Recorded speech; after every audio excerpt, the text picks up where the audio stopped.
$500 million, vital repairs, and Labor says it would push state governments to match if it were in that position. It seems like a win for residents and for tradies as well. What's your response? Well, it would be a very heroic assumption for them to make that the states would match it. Secondly, the experience from the global financial crisis is clear in programs like this, particularly being administered through state and territory housing departments.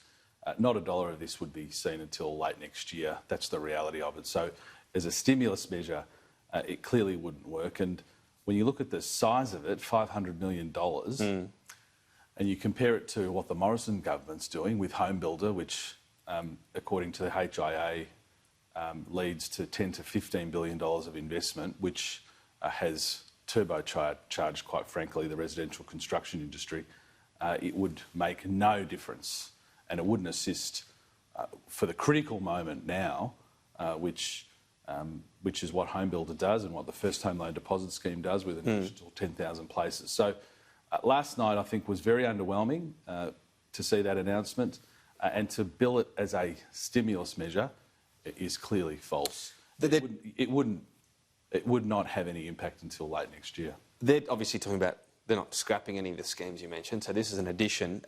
Is it true 100,000 of our social housing stock need urgent maintenance? Well, there's no doubt that around the country that state and territory governments have allowed their housing stock to some degree to be degraded. I think the heroic assumption again last night was that $500 million would somehow renovate 100,000 homes. That works out to be $5,000 per home. That, I think, again, looking at the GFC experience, is false. Well, Labor hasn't said it would fix every house, though, in this policy, has it? No, they've stated that it would assist 100,000 homes. Completely inadequate, what the funding they've put towards it. So they haven't done their maths. It's not a measure that would help the residential construction industry now, and it certainly wouldn't help the thousands of builders around the country who are being assisted by the Morrison government, because you'd have to be one of the very fortunate builders who have a contract with the state government to even engage in this sort of program. So presumably, if you get a big program like this, you get contractors in. That's the point. It's not a big program at all. It won't make any difference. Certainly not in the most critical moment, which is between now and the end of the financial year. This is when we need to keep tradies busy.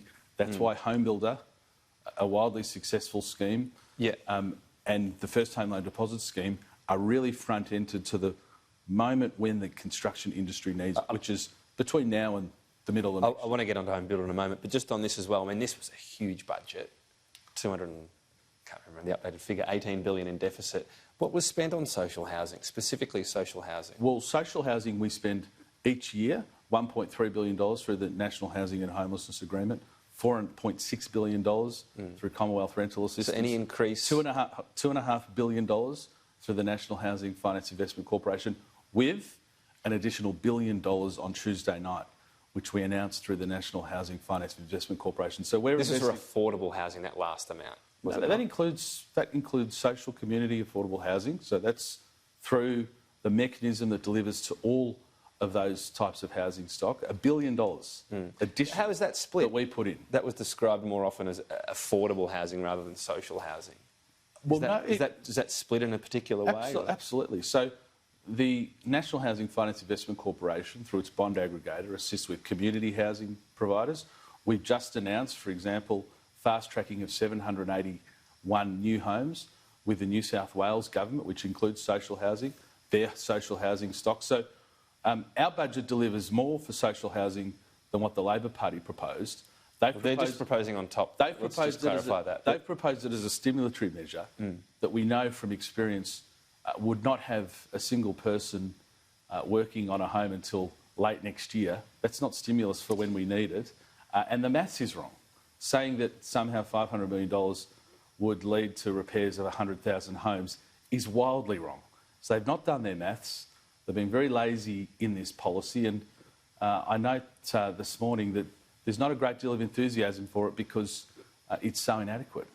The home builders scheme you spoke about, there are complaints that deadlines are too tight. So there are these deadlines for a contract signing and then beginning of the build. And a lot of builders are saying we're having to turn away business, and others concern people that are signed up they won't have the soil turned, if you like, within that March deadline. Is that being looked at?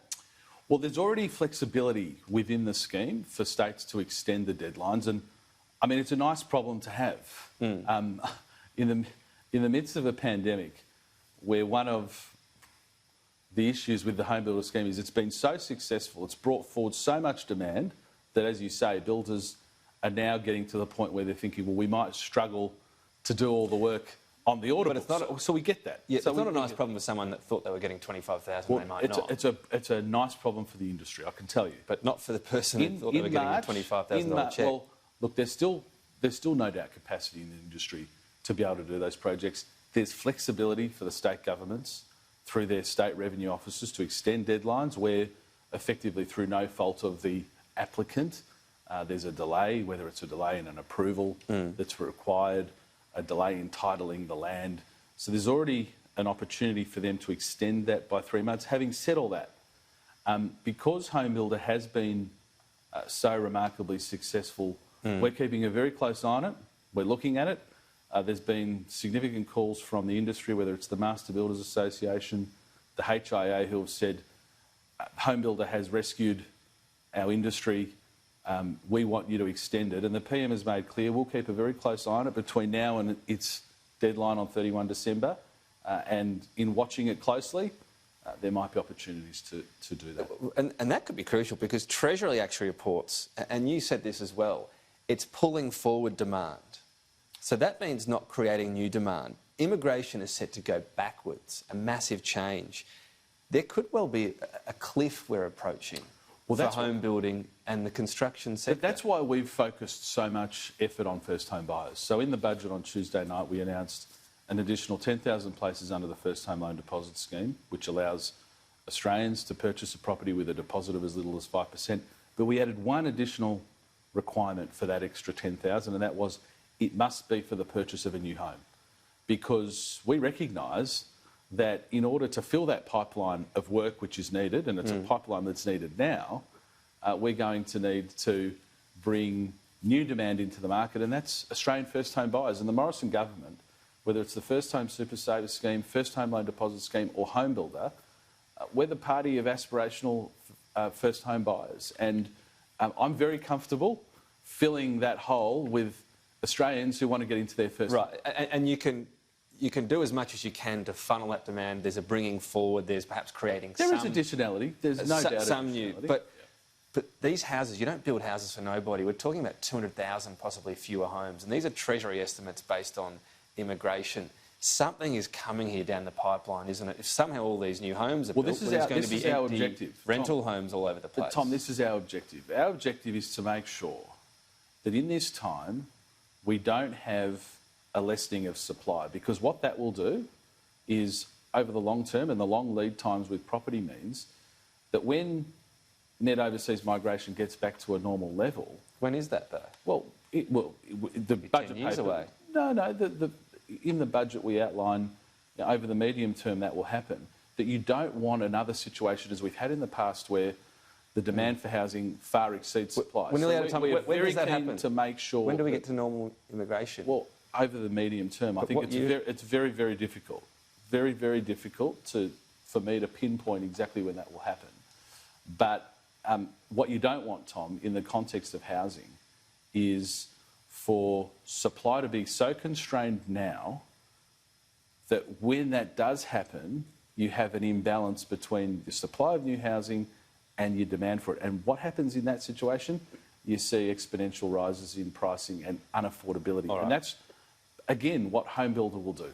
It assists that, a very successful scheme, and we can understand why so many Australians are calling for it to be extended. Michael Sukkar, thanks for your time today. Good on you, Tom. Thank you.